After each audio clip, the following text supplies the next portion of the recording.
Hi gamers out there!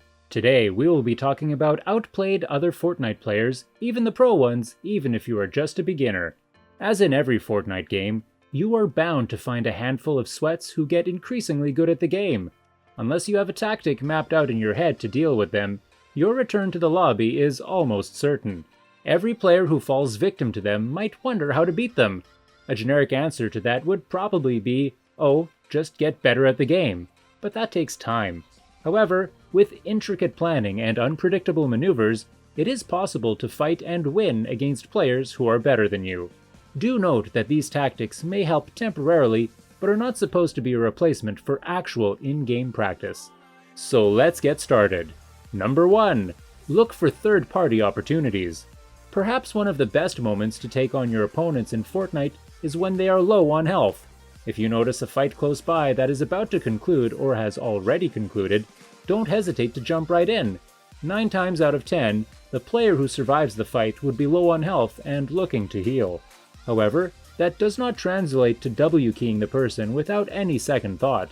Look around you for any other players in the area. Could you also be under risk of getting third-partied while trying to finish the opponent? Only when you are sure about your situation should you approach your opponent. An ideal way to do so is by throwing explosives before moving close to them. This will keep them occupied with trying to defend themselves while you close in on them. Number 2. Deal damage before they do. Most amateur players in Fortnite often hide when they spot better players in the game. Eventually, they get into an inevitable fight and lose. When you back off from a fight in Fortnite, it sends out the message that you are intimidated by your opponent or not in a state to pick a fight, due to being too low on health or out of ammo, etc. Lock your target and try to deal damage before the fight even starts. This way, you have a better chance at turning the odds in your favor. Number 3. Build. There are numerous incidents of the classic game freeze when Fortnite players are too confused and often forget to build amidst the chaos. Remember, saving your materials will do you no good if you are sent back to the lobby. Make use of every piece of material until you are out of builds. While on the topic, make sure to avoid panic building at all costs. Track your opponent carefully and place builds just before they can shoot at you. Additionally, try to take shots at your opponent during the build battle. Number 4. Intrinsic loadout advantage. Given this is a BR game, there is RNG that comes at play, and this can certainly come to your advantage if you ever hope to beat a better player than you. That's the easy answer. The long answer is you need to constantly figure out what the main strength of your loadout is and how you can abuse that to ideally outmatch someone whose skill is higher than you. For example, a better player has Gold Pump, P90, Grey AR, balloons, and heals. Insanely good loadout for close range. Bad player? Tac Shotgun, Grey SMG, Scar, Heavy Sniper, heals. Insanely good long range. Given this loadout, the bad player should basically shift his entire strategy around getting a high ground position in the zone and holding it to pick off opponents from a distance. On the other hand, the player with the wrong long-range loadout is going to want to change his strategy to get up close and personal and maybe push players that are turtling. Loadout advantage goes further than that, and you need to get good and to recognize what your opponent has too. For example, having many shields, let's say 10 minis, is really good if you use it to your advantage by trading shots with other players. If you keep trading shots with your opponent, you can keep heading back to 150, while they likely won't have nearly as much heals to keep up with you, and eventually, you'll be taking away their effective HP to the point where they run out of shields. And now, you have a clear advantage for the kill. If you have a loadout with 10 minis, but you push players up close and personal where fights end quickly, it's much harder to take advantage of those extra shields and effectively minimize the strength behind your build. Number 5. Positioning. This is obvious and often talked about point of advantage. If you are not great at the game, positioning can be one of the easier ways to give yourself an advantage over other players. Dropping in areas where there are planes or rifts and using those to position yourself in the zone once it starts moving quickly can save you the trouble of having to fight and outplay players on your way inside the zone. Lots of great players will use the zone as a chance to push and pick off players, but if again you're not TFUE, your best bet is using safe rotation methods to avoid any fighting while having to move.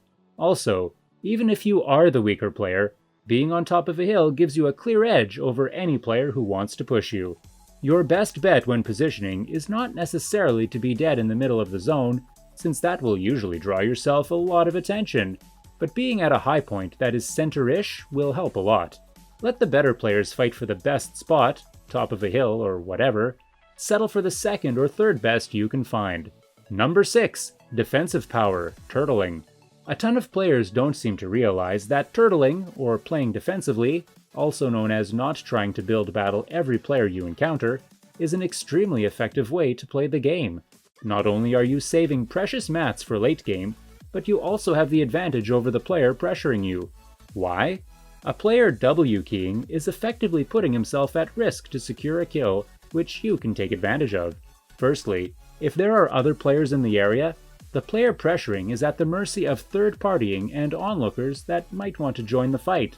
If you're safely in your 1x1 while the other is trying to break in, they're risking being shot while you are safe.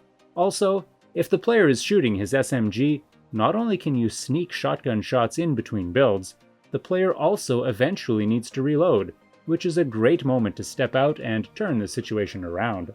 Another thing I love to do is pop-up cups. Let's say a player is aggressively pushing you, and even if you're running and trying to escape, they won't stop following you and really want that kill. An excellent way to deal with that, as crazy as it sounds, is to run towards other players nearby and hope they effectively help by shooting the person chasing you. At which point, you can go back to turtling as we mentioned earlier, and your opponent is now the one in the weak spot. Mastering the art of turtling and defensive gameplay is key for less mechanically skilled players like me who can't win most build battles. Number 7. Situational weakness. There are plenty of situations in a game where our boy TFUE is at risk of dying, even to a bot like myself, no matter his loadout. A few examples of this: whenever a player is fighting someone else, third-partying is basically the bread and butter of average players. Mastering the art of third-partying can really help you rack in those precious kills or points during pop-up cups. Also, realizing when an opponent is healing is also a great way to abuse a weakness. If you hear or see a player healing, pressuring them can grant you an easy kill as they need to stop moving and can't build. Other situational weaknesses include when a player is looting or farming. If a player is actively farming or looting, there's a good chance they're not paying as much attention to their surroundings, and that can allow you to sneak up and potentially snipe or get a few good shots in before they even see you. There are tons of other situational weaknesses. Try to practice noticing and spotting when players are at your mercy. Lastly, 8 rotations, vehicles, or rifts weaknesses. Something I don't see enough people do is constantly try to shoot players that are rifting or jump padding while they're in the air. Practice with your friends to get better at this, and I guarantee you'll score quite a few kills in the late game or even earlier. Many players use rifts as a last resort during a fight to escape. If that's the case, they're probably low on HP, and that's a free kill waiting to be taken while they're at your mercy flying around in the air.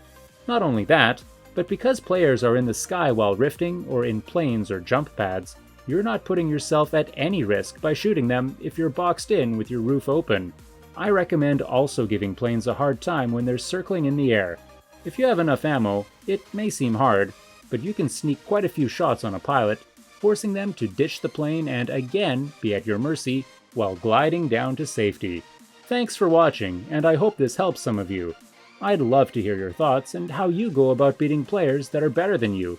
Leave a comment below if you have some tricks. I could learn some tricks too.